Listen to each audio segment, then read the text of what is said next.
नमस्कार दोस्तों। तो इस वीडियो में आप सभी का स्वागत करते हैं। तो आज से हम लोग जो है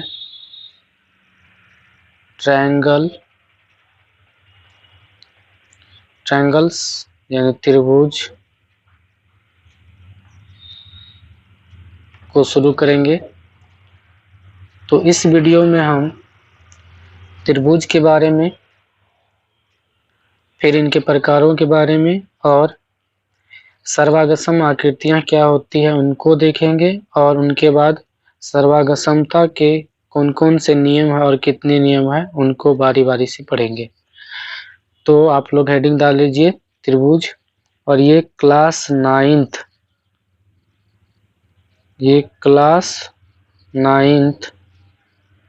का चैप्टर 7 है। तो आज की वीडियो में हम लोग कवर करेंगे जो टॉपिक है, और टॉपिक का नाम यहाँ पे लिख देते हैं। फर्स्ट में हम लोग कवर करेंगे त्रिभुज। त्रिभुज क्या होते हैं, फिर हम लोग जो है इनके बाद पढ़ेंगे त्रिभुज के प्रकार, फिर इनके बाद हम लोग पढ़ेंगे सर्वागसम आकृतियां, फिर हम लोग पढ़ेंगे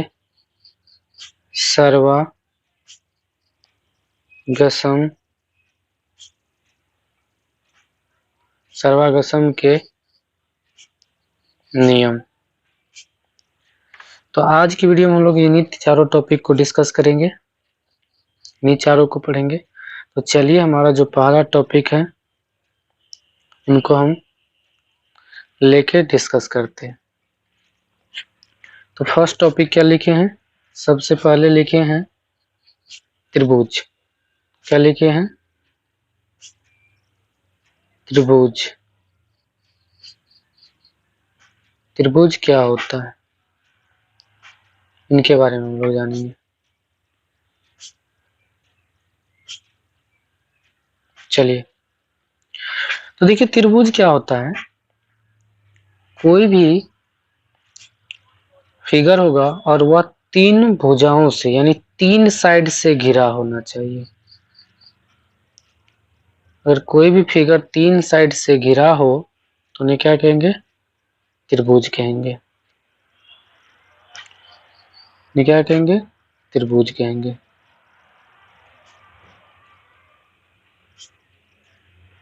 कोई भी फिगर हो और 3 साइड से घिरा हुआ हो उन्हें क्या कहेंगे, त्रिभुज कहेंगे। तो इसका नाम अगर हम मान लीजिए P दे दिए हैं, इसका नाम P, इसका नाम Q, इसका नाम R। तो यहाँ पे बोलेंगे ये जो PQR है एक त्रिभुज है, क्योंकि यह 3 भुजाओं से क्या हुआ, बंद है। और जब भी कोई फिगर 3 भुजाओं से बंद हो तो जो बंद फिगर, जो क्लोज फिगर बन रहा, जो कलर किया हुआ है, डीप है, ये वाला त्रिभुज कहलाएगा। क्या कहलाएगा, त्रिभुज कहलाएगा। जैसे यहाँ पे देख लीजिए, एक फिगर और ले लिए। ये जो हमारा फिगर है ये भी क्या, एक त्रिभुज है। इसका नाम अगर डी ले लिए, इसका ई और इसका एफ, तो ये जो डी ई एफ है ये क्या है, एक त्रिभुज है। इसी तरह अगर हम दूसरा यहाँ पे कोई और ले लिए, ये तो ये भी क्या है, एक त्रिभुज है। लेट्स से इसको हम घुमा देते हैं, ये क्योंकि फर्स्ट वाला और ये वाला एक ही जैसा हो गया, ऐसा कर दिया। चलिए इसका नाम दे देते हैं M, इसका नाम दे देते हैं N, इसका नाम दे देते हैं मान लीजिए P। ये भी क्या, एक MNP क्या, एक त्रिभुज है। और त्रिभुज जो है ऐसा भी हो सकता है, ऐसा भी हो सकता है। अगर हम मान लीजिए ऐसा बना दिए, ये भी क्या, एक त्रिभुज है। इसका नाम मान लीजिए एस टी दे दिए। तो आर एस टी भी क्या है, एक त्रिभुज है। क्यों? क्योंकि यहाँ पे तीन साइड, ये आर एस, एस टी और आर टी, ये तीन साइड से क्या है, घिरा हुआ और क्या है, बंद है, कहीं से भी खुला नहीं है। तो ये फिगर भी और ये फिगर भी और ये फिगर भी खुला हुआ आपको कहीं से भी नहीं मिले, मतलब अंदर जाने का रास्ता कहीं से भी नहीं मिलेगा। तो ऐसे फिगर क्या कहलाते हैं, त्रिभुज कहलाते हैं। और त्रिभुज का जो मेन, जो इसके अंदर जो बात है वो यहाँ पे हम लिख रहे हैं कि जब भी पूछेगा त्रिभुज के अंदर, तो त्रिभुज में तीन कोण होते हैं, ये तीन कोण, और तीन भुजाएं होते हैं, तीन भुजाएं होते हैं, और तीन क्या होते हैं, तीन शीर्ष होते हैं, शीर्ष बिंदु। ये जो देख रहे हैं आप एस टी आर, ये क्या है, ये त्रिभुज के शीर्ष है। और आप यहाँ पे जो देख रहे हैं ये वाला पार्ट और ये वाला और ये वाला, ये त्रिभुज के क्या है, आर, ये पूरा ऐसा जो फिगर बना हुआ है, ये जो फिगर देख रहे हैं आप, ये क्या, तीनों त्रिभुज के कोण है। और ये जो आप एस टी और एस आर या आर एस कहिए, ये वाला साइड, और एस टी ये वाला साइड, और आर टी ये वाला साइड, ये सभी क्या है, त्रिभुज के भुजाएं हैं। तो त्रिभुज में क्या होते हैं, टोटल तीन कोण होते हैं और तीन शीर्ष होते हैं और तीन भुजाएं होते हैं। और इसका एक मेन प्रॉपर्टी जो है कि त्रिभुज के अगर तीनों आंतरिक यानी इंटीरियर एंगल को अगर आप ऐड करिएगा, तो इन तीनों का जो सम आएगा, यानी ऐड करने के बाद जो इसका योगफल आएगा, वो क्या होगा, वो 180 डिग्री के बराबर होता है। तो आई होप आप लोग त्रिभुज समझ चुके होंगे। तो चलिए अब हम लोग पढ़ते हैं इनके प्रकार के बारे में। अब लोग हम टॉपिक देंगे त्रिभुज,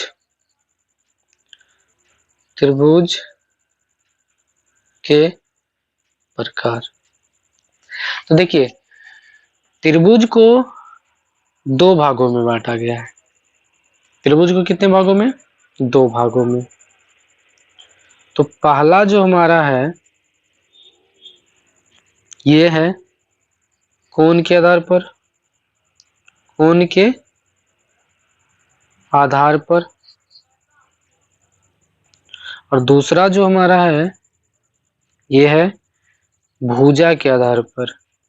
क्या है, भुजा के आधार पर, यहाँ पे भी पर।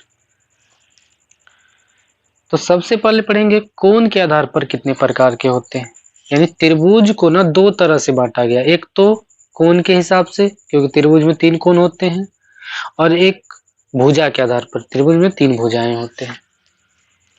तो चलिए हम लोग बारी बारी से समझते हैं कि कोण के आधार पर जो है त्रिभुज कितने प्रकार के होते हैं। तो कोण के आधार पर त्रिभुज, कोण के आधार पर त्रिभुज को तीन भागों में बांटा गया है। कोण के आधार पर त्रिभुज को तीन भागों में बांटा गया। जो हमारा पहला है इसका नाम है न्यून कोण, न्यून कोण त्रिभुज। दूसरा है समकोण त्रिभुज, और तीसरा है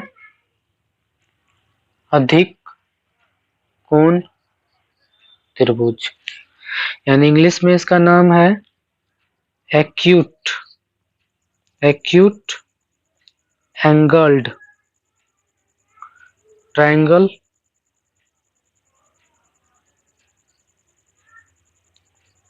इसका नाम है right angled triangle, right angled triangle. ये जो तीसरा हमारा है इसको बोलते हैं ऑब्ट्यूस एंगल्ड ट्रायंगल।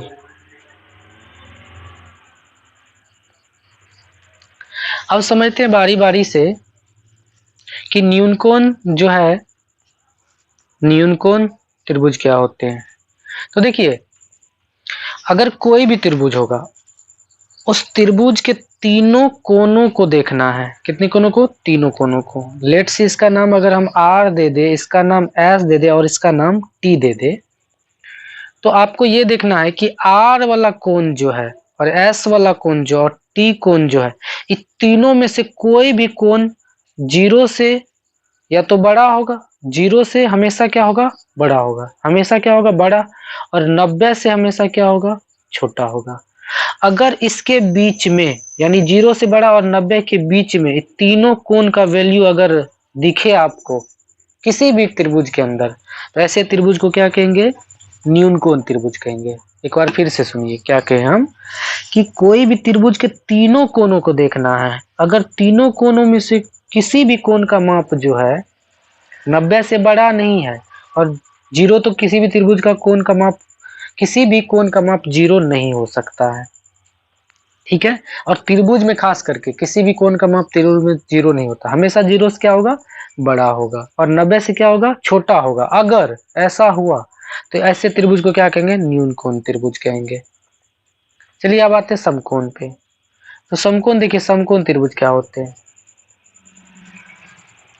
समकोण त्रिभुज, लेट्स से इसका नाम ए दे दिए, इसका नाम बी दे दिया, इसका नाम सी दे दिया। तो किसी भी त्रिभुज में अगर एक कोण मैक्सिमम और मिनिमम एक ही एंगल जो है ना 90 का हो सकता है। अगर किसी भी त्रिभुज के अंदर एक कोण 90 का हो जाए, यानी 90 डिग्री का हो जाए, तो ऐसे त्रिभुज को क्या कहेंगे? ऐसे त्रिभुज को कहेंगे समकोण त्रिभुज। ऐसे त्रिभुज को क्या कहेंगे? समकोण त्रिभुज। और समकोण के ये जो सामने वाली भुजा है, इसको बोलते हैं कर्ण। ठीक है? और ये सबसे बड़ी भुजा होता है। समकोण त्रिभुज में सबसे बड़ी भुजा क्या होता है? कर्ण होता है। तो समकोण त्रिभुज किसे कहेंगे? वैसा त्रिभुज जिसके अंदर एक कोण क्या हो? एक कोण 90 डिग्री से बड़ा हो। सॉरी 90 डिग्री से बड़ा नहीं, 90 डिग्री के बराबर हो। नहीं छोटा नहीं बड़ा, तो उसे क्या कहेंगे? समकोण त्रिभुज। और ये दोनों कोण जो बच गया, ये दोनों मिला के 90 हो सकता है। ये अकेले 90 कभी नहीं होगा, हमेशा न्यून कोण रहेगा। न्यून का मतलब ये और ये एंगल हमेशा 90 से छोटा ही होगा। चलिए हम लोग समझते हैं आगे अधिक कोण त्रिभुज। तो कोई भी त्रिभुज होगा, ठीक है, किसी भी त्रिभुज के अंदर, किसी भी त्रिभुज के अंदर, लेट्स से इसका नाम दे दिए हैं, मान लेते हैं इसका नाम देते डी ई एफ। तो डी ई एफ को अधिक कोण त्रिभुज तभी कहेंगे जब कम से कम एक कोण का वैल्यू क्या हो? 90 डिग्री से बड़ा हो, लेकिन 180 डिग्री से क्या हो? छोटा हो। ठीक है? इस कोण का जो वैल्यू होगा 90 से तो बड़ा होगा, लेकिन 180 से छोटा होगा, तो उसे क्या कहेंगे? अधिक कोण त्रिभुज कहेंगे। एक कोण, जैसे मान लीजिए यहाँ पे आपको हाँ, यहाँ जैसे मान लीजिए एक फिगर यहाँ पे हम बना रहे हैं। चलिए इसका नाम दे दिए P, इसका नाम Q, इसका नाम R। आपको कह दिए कि ये वाला जो एंगल देख रहे हैं, इनका वैल्यू दे दिए हैं 130 डिग्री। तो आप जैसे देखे एक कोण का वैल्यू 130, तैसे ही इसका नाम समझ गए हम कि ये एक अधिक कोण त्रिभुज होगा। कौन सा त्रिभुज होगा? अधिक कोण त्रिभुज। तो आई होप आप लोग जो है कोण के आधार पर त्रिभुज के प्रकारों को समझ गए। कोण के आधार पर त्रिभुज 3 प्रकार के होते हैं। पहला है न्यून कोण, समकोण और अधिक कोण। न्यून कोण बता दिए, तीनों कोण 90 से छोटा होगा। समकोण मतलब एक कोण 90 के बराबर, और अधिक कोण मतलब एक कोण 90 से बड़ा और 180 से छोटा होगा। चलिए अब हम लोग बात करते हैं कि भुजा के आधार पर त्रिभुज कितने प्रकार के होते हैं। चलिए किसके आधार पर? भुजा के। देखिए भुजा के आधार पर भी त्रिभुज को 3 भागों में बांटा गया है, मतलब 3 प्रकार के होते हैं। भुजा के आधार पर भी त्रिभुज 3 प्रकार के होते हैं।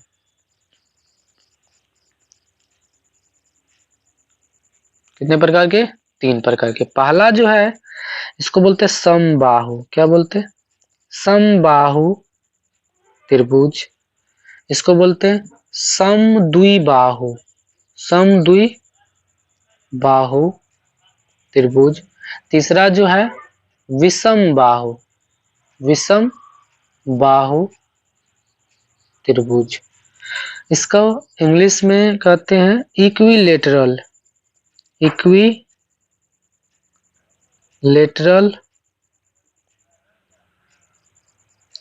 ट्रायंगल। इसको बोलते हैं आइसोसेलेस ट्रायंगल, आइसोसेलेस ट्रायंगल। और इनको बोलते हैं स्केलेन ट्रायंगल, स्केलेन ट्रायंगल। अब समझते हैं कि समबाहु, समद्विबाहु और विषमबाहु क्या होते हैं फिगर से। चलिए, अगर आपके सामने कोई ऐसा बना हुआ आकृति दिख जाए, यानी ऐसा त्रिभुज दिखे, आपके सामने ऐसा त्रिभुज दिखे जिनका तीनों साइड क्या हो, आपस में इक्वल हो, यानी बराबर हो। अगर इसका नाम P हो, इसका नाम Q हो, इसका नाम R हो, अगर PR ये वाला भुजा और PQ ये वाला और QR ये वाला, तीनों का माप अगर आपस में बराबर, अगर इसका माप दे दिए 5 सेंटीमीटर तो इसका भी कितना होगा, 5 होगा, इसका भी कितना होगा, 5। मतलब जिस त्रिभुज का तीनों साइड क्या हो, आपस में बराबर हो, तो उसे क्या कहेंगे, समबाहु त्रिभुज कहेंगे।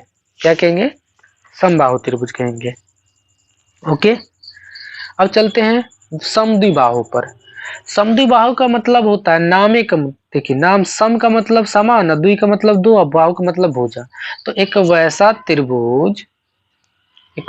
त्रिभुज जिसमें क्या हो, केवल जो है दो साइड आपस में क्या हो, इक्वल हो। इसका नाम अगर लेट से डी दे दिए, ई दे दिए और इसका नाम एफ दे दिए हैं, तो ये जो है डी भुजा डी एफ के क्या इक्वल है।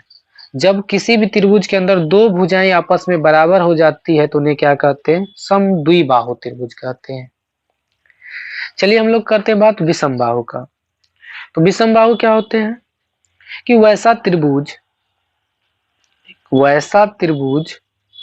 वैसा त्रिभुज जिसमें क्या हो, जिसमें कोई भी साइड जो है ना किसी का इक्वल नहीं होगा। मतलब तीनों साइड, अगर इसका नाम दे दिए हम STR, तो ये STR जो ट्रायंगल देख रहे हैं आप, ये एक जो है विषमबाहु त्रिभुज है। क्यों, क्योंकि इसका कोई भी भुजा का माप आपस में सेम नहीं है। अगर मान लीजिए इसका 7 सेंटीमीटर दे दिए तो इसका मान लीजिए 6 हो, कुछ भी हो सकता है, लेकिन अलग अलग होगा। इसका 4 दे दी, क्या आपको देख रहा है कोई भी भुजा सेम लग रहा है, नहीं लग रहा है। तो जब कोई भी भुजा बराबर नहीं होता ऐसे त्रिभुज को क्या कहेंगे, विषमबाहु त्रिभुज कहेंगे। ठीक है, और इसमें देखिए दो भुजा क्या है, समान था। इसका अगर मान लीजिए 6 सेंटीमीटर है तो इसका भी अपने आप कितना हो जाएगा, 6। ठीक है, तो अब हम लोग इसके नेक्स्ट टॉपिक की बात करते हैं, समझते हैं सर्वागसम आकृतियां क्या होती है। क्या था हमारा टॉपिक, सर्वागसम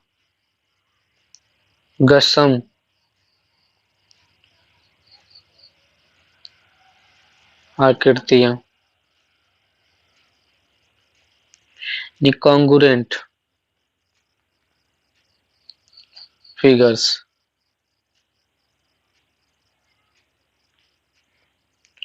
चलिए क्या होता है समझते हैं। अगर आपके सामने दो सर्कल दे दें, ये कोई सर्कल है, ये भी कोई सर्कल है, इसका रेडियस दे दिए हैं 4 सेंटीमीटर और इसका दे दिए हैं 4 सेंटीमीटर। जब दोनों सर्कल का रेडियस अगर सेम है तो ये दोनों क्या होंगे, सर्वागसम होंगे। क्यों, क्योंकि हम जानते हैं अगर दोनों का रेडियस सेम है तो अगर इस वाला फिगर को हम इस पे उठा कर रखे तो ये पूरी तरह से इसको क्या कर लेगा, ढक लेगा।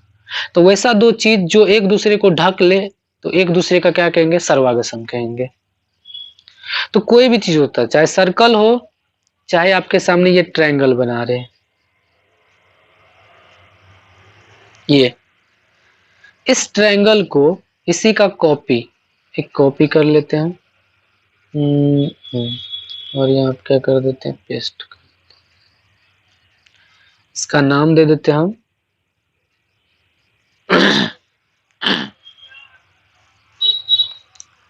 इसका नाम दे देते हैं ए, इसका नाम देते हैं बी, इसका सी, इसका डी, इसका ई और इसका। तो अगर हम ए बी सी त्रिभुज को डी ई एफ के ऊपर अगर उठा के रख रहे हैं आपके सामने में, देखिए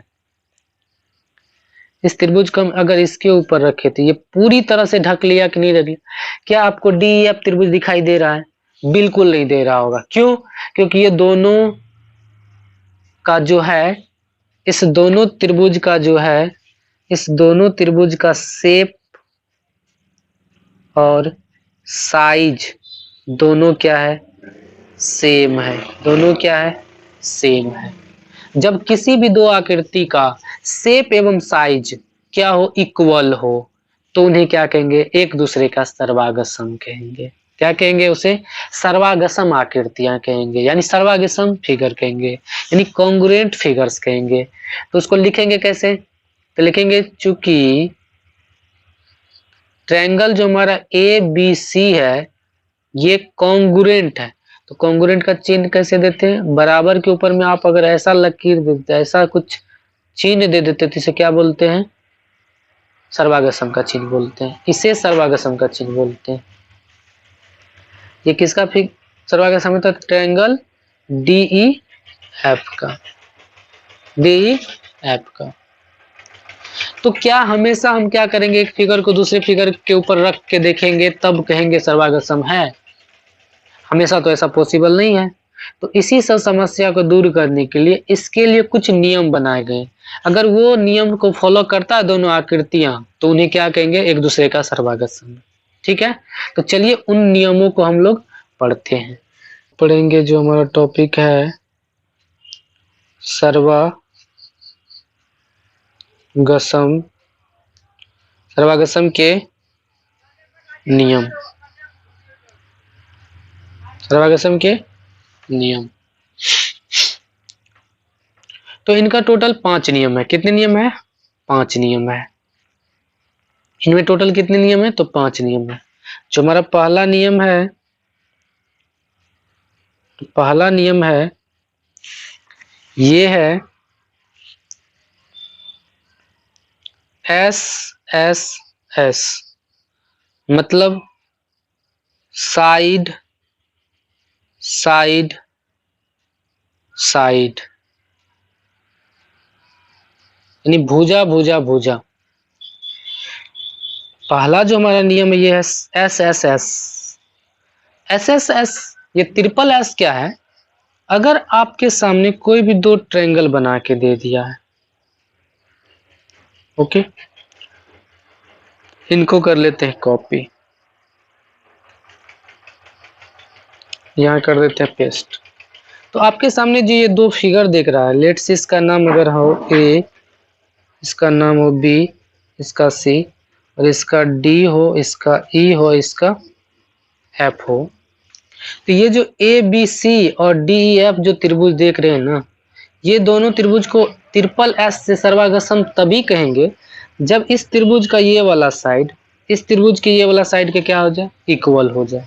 इक्वल हो जाए यानी बराबर हो जाए, और ये वाला साइड इसके बराबर हो जाए, और ये वाला साइड इसके बराबर हो जाए। यानी ए बी साइड जो है डी ई के इक्वल हो जाए, और बी सी साइड जो है ये ई एफ के इक्वल हो जाए, और ए सी साइड जो है ये डी एफ के इक्वल हो जाए। तब जब हम कहेंगे कि ये ट्रिपल एस से, यानी सर्वागसमता, सर्वागसमता नियम से त्रिभुज हमारा ए बी सी ये सर्वागसम का त्रिभुज डी ई एफ का।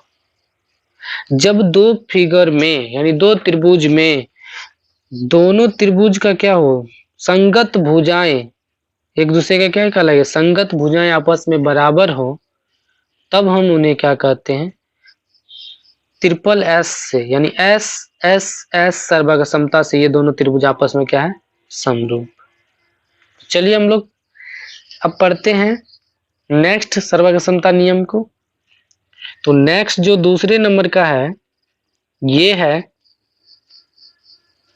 S A S, S A S. ये नियम क्या कहता है, यानी इसको बोलते हैं साइड, साइड एस का मतलब साइड और ए का मतलब क्या हुआ, एंगल। एस का मतलब हुआ यहाँ पे साइड और ए का मतलब क्या हुआ, एंगल, एंगल। तो आपके सामने अगर दो त्रिभुज दे दे, क्या दे दे, दो त्रिभुज बना दे, ठीक है।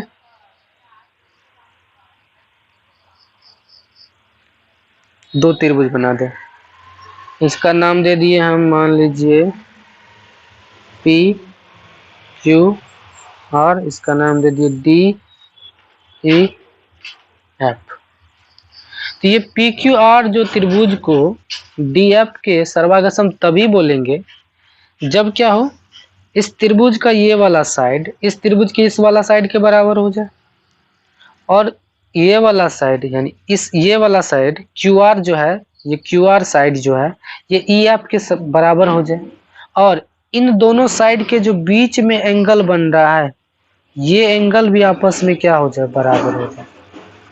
देखिए हम क्या कर रहे हैं, ये साइड और ये साइड इस त्रिभुज के इस साइड और इस साइड के क्या हो जाए, इक्वल हो जाए। और इन साइड यानी ये दोनों साइड जहां पे मिलता है जहां वहां का एंगल दोनों का क्या हो जाए, ये दोनों त्रिभुजों का बराबर हो जाए।